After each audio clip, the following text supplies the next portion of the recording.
तो first question हमारे पास है, make correct statement by filling the symbols subset और not subset in the blank spaces. First part है A B C dash B C D. तो हमें subset की डेफिनेशन पता है कि अगर हमें दो सेट दिए गए हैं, सेट ए सेट बी, तो हम सेट ए को सेट बी का सबसेट बुला सकते हैं if set B contains all the elements of set A.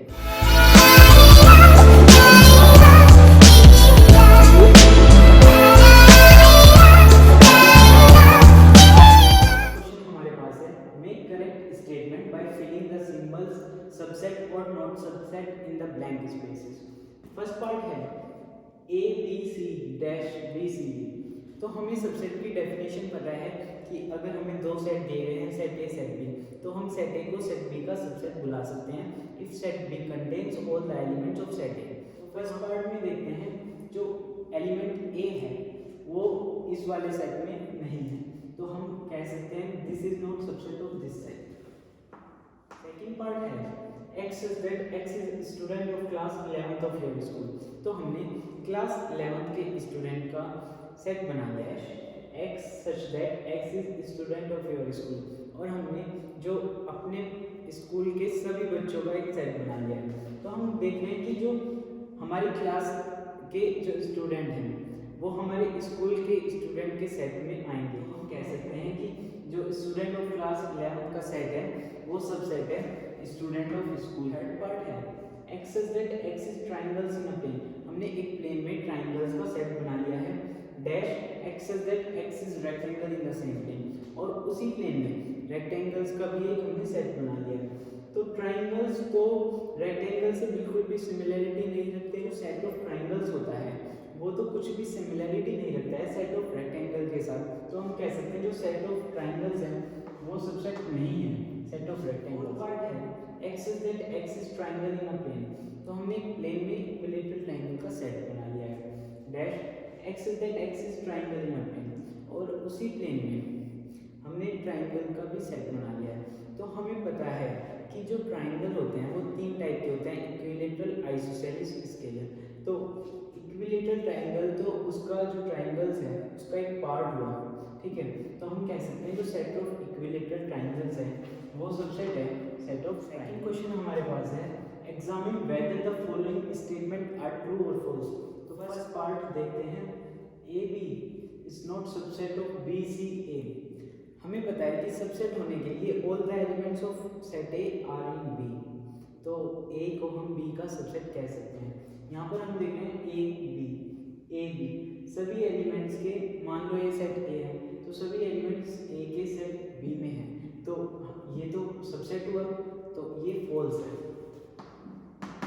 Second part देखते हैं, एक सेट दिया गया है ए ई जिसके एलिमेंट है, और इस सेट को हमने सबसेट बुलाया है x is a vowel in English alphabet. तो जो इंग्लिश अल्फाबेट होते हैं उसमें वोवल होते हैं ए ई आई और यू।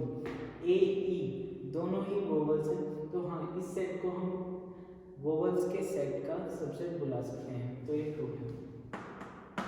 थर्ड पार्ट देखते हैं, एक सेट दिया गया है जिसके एलिमेंट्स हैं 1 2 3, वो सबसेट है इस सेट का जिसमें एलिमेंट्स हैं 1 3 5। इसमें 2 तो नहीं है, 2 इस सेट में नहीं है, तो ये सबसेट नहीं है, इसलिए ये फॉल्स है।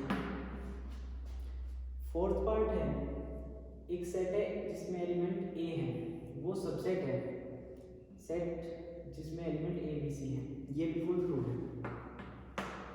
फिफ्थ पार्ट है, एक सेट हमें दिया गया है जिसमें एक एलिमेंट है ए, हम उसको कह रहे हैं कि ये सेट बिलोंग करता है इस सेट में, तो ये फॉल्स है। अब मैं यहाँ पर आपको एक इम्पोर्टेंट कॉन्सेप्ट बताना चाहूँगा। अगर मैं इस सेट में से ये ब्रैकेट हटा देता हूँ तो ये बिल्कुल ट्रू हो जाएगा। अब ये बिल्कुल ट्रू है। अगर मैंने ये ब्रैकेट लगा दिया है, ठीक है, अगर मैंने ये ब्रैकेट लगा दिया है तो फिर क्या होगा, तो अगर हमें ट्रू दिखाना है तो मुझे यहाँ पर ऐड करना होगा ये, तब मैं इसको बिलोंग्स टू कह सकता हूँ। बिलोंग्स टू का मतलब होता है कि वो ये सारी चीज उसमें बिलोंग करती है, ठीक है। अब ये बिलोंग कर रहा है, पर अगर हम ऐसे गए और ये हटा दें तो भी ये फॉल्स है। तो यहाँ पर मैं एक इम्पोर्टेंट कॉन्सेप्ट बताना चाहता हूँ। अगर मेरे पास एक सेट ए है जिसमें दो एलिमेंट्स, एक ये एलिमेंट है एक ये एलिमेंट है, तो हम एलिमेंट को बिलोंग्स टू लिख सकते हैं, उसमें ब्रैकेट नहीं होनी चाहिए। जैसे ये वन एक एलिमेंट है तो मैं वन बिलोंग्स टू ए लिख सकता हूँ, ये बिल्कुल ठीक कंडीशन है। पर मैं वन को ब्रैकेट में बिलोंग्स टू नहीं लिख सकता, ये बिल्कुल गलत है। अगर हमारे पास सेट में एक एलिमेंट और होता, एक ये भी एलिमेंट होता, तो फिर ये कंडीशन ठीक हो जाती है। उसी तरह से जो टू है, टू बिलोंग्स टू ए गलत है, क्योंकि जो हमारे पास एलिमेंट है वो ये वाला एलिमेंट है, bracket of two belongs to A, तो ये बिल्कुल ठीक कंडीशन है और ये गलत कंडीशन है। उसी तरह से ये एक सबसेट है ए का, तो ये बिल्कुल ठीक है। उसी तरह से ये भी एक सबसेट है ए का, तो ये भी बिल्कुल प्रॉपर कंडीशन है। x says that x is an even natural number less than 6. Subset है x says that x is a natural number which divide 36. तो even natural number less than 6, 2, 4, तो दो नेचुरल नंबर है less than 6, और x says that x is a natural number which divide 36. 2 भी divide कर सकते हैं 36 को, 4 भी डिवाइड कर सकते हैं 36 को, तो यहाँ पर ये स्टेटमेंट बिल्कुल ट्रू है। तो थर्ड क्वेश्चन हमारे पास है, let a is equal to this set, which of the following statement are incorrect and why। तो हमें बताना है कि कौन सी स्टेटमेंट गलत है और क्यों गलत। फर्स्ट पार्ट हमारे पास है दिस इज सबसेट ऑफ ए, तो मैं यहाँ पर बताना चाहता हूँ कि जो ये पूरा आपको सेट की तरह दिख रहा है, ये एक एलिमेंट है इस सेट का, तो यहाँ पर वो एलिमेंट है ना सेट में बिलोंग करता है, जैसे 2 बिलोंग्स टू ए, ठीक है, उस तरह से। तो ये अगर इसको हमें सबसेट दिखाना है तो हम किस तरह करेंगे, हम इस तरह इसको सबसेट लिख सकते हैं, अदरवाइज हम इसको बिलोंग्स टू लिख सकते हैं। ये स्टेटमेंट ठीक है, पर जो ये वाली स्टेटमेंट है वो गलत है। सेकंड पार्ट है दिस बिलोंग्स टू ए, हाँ ये बिल्कुल ठीक कंडीशन है, एलिमेंट है ये पूरा, ब्रैकेट 3, 4, ये पूरा एक एलिमेंट है, तो एलिमेंट सेट में बिलोंग करता है, ये बिल्कुल ठीक कंडीशन है। थर्ड पार्ट है 5 बिलोंग्स टू ए, 5 हमें पता है कि 5 हर सेट का सबसेट होता है, तो 5 बिलोंग कैसे कर सकता है, ये इनकरेक्ट है। 5 subset of A, 5 her set का सबसेट होता है, 5 बिलोंग नहीं करता है, 5 does not belong to A। और पार्ट है ब्रैकेट 1, 2, 3, तो ये पूरा सेट सबसेट है A का, तो A में 1, 2 and 3 तो ब्रैकेट के अंदर है, तो ये इनकरेक्ट है। ये इनकरेक्ट इसलिए है क्योंकि अगर 3 की पोजीशन पर 5 होता तो ये हो जाता 1, 2, 5, और ये बिल्कुल ओके कंडीशन थी। यहाँ पर क्या हो रहा है, जो 3, 4 है ये अपना एलिमेंट अलग एलिमेंट है, या तो अगर यहाँ पर ये होता 1, 2, 3, 4 तो भी ये सबसेट होना था ए का, पर यहाँ पर जो ये कंडीशन है वो बिल्कुल इनकरेक्ट कंडीशन है, ये वाली कंडीशन ठीक है, ये वाली कंडीशन। क्वेश्चन 4 हमारे पास है write down all the subset of following set, तो हमें सेट्स दिए गए हैं और उनके हमें सभी सबसेट, फर्स्ट पार्ट में हमें सेट दिया गया है जिसमें एलिमेंट्स हैं ए एंड बी, तो चलिए इसके सारे सबसेट्स लिखते हैं। सबसे पहला सबसेट हो जाएगा इसका ए, एक सबसेट हो जाएगा बी, एक सबसेट हो जाएगा ए बी, और एक मैंने बताया था कि 5 is a subset of every set, तो 5 में एक सबसेट हो जाएगा। अगर क्वेश्चन में हमारे पास होता कि पावर सेट बनाना है, तो पावर सेट में हमें क्या करना होता है, हमें सभी सबसेट्स को ब्रैकेट में बंद कर देते हैं और लिख देते हैं equal to P power set of A. इस क्वेश्चन में हमें केवल सबसेट्स बनाने थे, इसलिए हम पावर सेट नहीं बनाए। सेकंड पार्ट है जिसमें हमें 5 एम्प्टी सेट दिया हुआ है, तो हमें पता है कि empty set is subset of every set, ठीक है, तो ये पहले से ही एम्प्टी है, तो इसमें केवल एक ही सबसेट आएगा 5 five is a subset of every set, hence इसमें केवल एक ही एलिमेंट है। क्वेश्चन 5 है हमारे पास, how many element P A has if A is equal to 5, मतलब अगर ए इज इक्वल टू 5 है तो पावर सेट ऑफ ए में कितने एलिमेंट्स आएंगे। तो हमें पता है कि ए इज इक्वल टू 5 मतलब ए एम्प्टी सेट है, कोई एलिमेंट, और हमें पता है कि जो एम्प्टी सेट होता है वो सबसेट होता है एवरी सेट, तो पावर सेट ऑफ ए आ जाएगा 5। नेक्स्ट क्वेश्चन है हमारे पास, write the following as interval. तो हमें सेट बिल्डर फॉर्म में सेट्स दिए गए हैं, उनको हमें इंटरवल्स में पार्ट है हमारे पास, x such that x belongs to r minus 4 less than x less than equal to 6। इसका मतलब है x एक रियल नंबर है और x की वैल्यू -4 से ज़्यादा है और 6 के या तो इक्वल है या 6 से कम है। तो देखो इक्वल टू का साइन रहता है, ये नीचे इक्वल का साइन है, तो उस साइड हम क्लोज इंटरवल बनाते हैं, मतलब कि वो वाला एंड पॉइंट हम इंक्लूड करते हैं, और जिस साइड इक्वल टू का साइन नहीं रहता है उस साइड हम ओपन इंटरवल बनाते हैं, मतलब कि वो वाला एंड पॉइंट हम इंक्लूड नहीं कर रहे हैं। देखिए अब कैसे बनाएंगे इसको, इस साइड इक्वल टू का साइन नहीं है तो हम ओपन इंटरवल -4 कोमा, इस साइड इक्वल टू का साइन है तो 6 क्लोज इंटरवल, ठीक है। उसी तरह से सेकंड क्वेश्चन देखिए, x such that x belongs to r, x एक रियल नंबर है, -12 less than x less then -10। अब आप देख रहे हो दोनों साइड इक्वल टू का साइन नहीं है, इसका मतलब है कि हम दोनों साइड ओपन इंटरवल बनाएंगे। ओपन और क्लोज इंटरवल का मीनिंग है, जैसे ये ओपन इंटरवल है -12 -10, ठीक है, इसमें क्या होता है -12 और -10 के बीच की सारी वैल्यू को हम इंक्लूड करते हैं, पर ये दोनों साइड से ओपन है, इसका मतलब है -12 को भी हम इंक्लूड नहीं करेंगे, -10 को भी हम इंक्लूड नहीं करेंगे।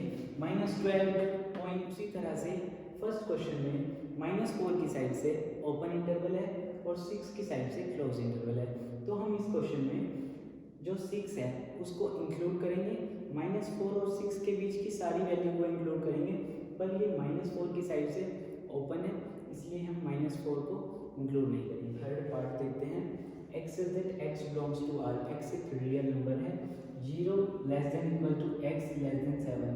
इसका मतलब है कि जो 0 की साइड से हम क्लोज इंटरवल बनाएंगे, 0 को इंक्लूड करेंगे 0, और 7 की साइड से इक्वल नहीं है, मतलब हम 7 की साइड ओपन इंटरवल बनाएंगे। इसका मतलब है कि 0 और 7 के बीच की सारी वैल्यू को हम इंक्लूड करेंगे और 0 को इंक्लूड करेंगे, क्योंकि 0 की साइड क्लोज इंटरवल है और 7 की साइड ओपन इंटरवल है, तो इसलिए 7 को हम इंक्लूड नहीं करेंगे। 6.999 सब वैल्यू को हम इंक्लूड करेंगे, केवल 7 को इंक्लूड नहीं करेंगे। चलिए नेक्स्ट क्वेश्चन देखते हैं, x such that x belongs to r, x एक रियल नंबर है, 3 less than is equal to x less than is equal to 4, मतलब कि इसमें आप देख रहे हो कि दोनों साइड इक्वल टू का साइन है, इसका मतलब हम दोनों साइड क्लोज इंटरवल बनाएंगे। इसका मतलब है कि 3 और 4 के बीच की सारी वैल्यू को हम इंक्लूड कर रहे हैं और 3 और 4 को भी हम इंक्लूड कर रहे हैं इस इंटरवल ऑफ आर में। इस क्वेश्चन में हमने सेट बिल्डर फॉर्म से इंटरवल बनाए थे, इस क्वेश्चन में हम इंटरवल से सेट बिल्डर फॉर्म बनाएंगे। आइए फर्स्ट पार्ट देखते हैं, इसमें ओपन इंटरवल -3 to 0, ठीक है। फर्स्ट क्वेश्चन है ओपन इंटरवल -3 से 0। फर्स्ट क्वेश्चन है ओपन इंटरवल -3 0। तो इसमें क्या करना है, इसमें आप देख रहे हो कि दोनों साइड ओपन है और हमें पता है ये रियल नंबर का सेट है, तो x such that x belongs to r, ये तो सभी क्वेश्चन में लिखना है। उसके बाद अब हमें देखना है कि किस साइड ओपन है किस साइड क्लोज है। जहाँ पर ओपन रहता है तो हम इक्वल टू नहीं लगाते हैं, लेस देन लगाते हैं, और जहाँ पर इक्वल टू रहता है वहाँ पर हम लेस देन और इक्वल टू दोनों साइन हम लगाते हैं। तो यहाँ पर आप देख रहे हो कि ये ओपन इंटरवल का साइन है, तो यहाँ पर हम लिखेंगे कि -3 लेस देन x, इस साइड भी हम देख रहे हैं कि ओपन इंटरवल का साइन है, लेस देन 0। ये हमारी सेट बिल्डर फॉर्म तैयार। चलिए नेक्स्ट क्वेश्चन देखते हैं, इसमें क्या है, इसमें क्लोज इंटरवल 6 to 12, दोनों साइड क्लोज इंटरवल है। उसी तरह से x such that x belongs to r, फिर क्या करना है, हम देख रहे हैं कि दोनों साइड क्लोज इंटरवल है, तो 6 less than is equal to x less than is equal to 12, ये हमारी सेट बिल्डर फॉर्म तैयार। थर्ड क्वेश्चन है ओपन इंटरवल 6 से लेके 12 तक, 12 पे क्लोज है इंटरवल। तो इसमें हमें क्या करना है, जिस साइड ओपन है उस साइड लेस देन का साइन लगाना है, जिस साइड क्लोज है उस साइड लेस देन और इक्वल टू का साइन लगाना है। x such that x belongs to R, इस साइड ओपन इंटरवल है तो 6 लेस देन x, इस साइड क्लोज इंटरवल है less than is equal to 12, ये हमारी सेट बिल्डर फॉर्म तैयार है।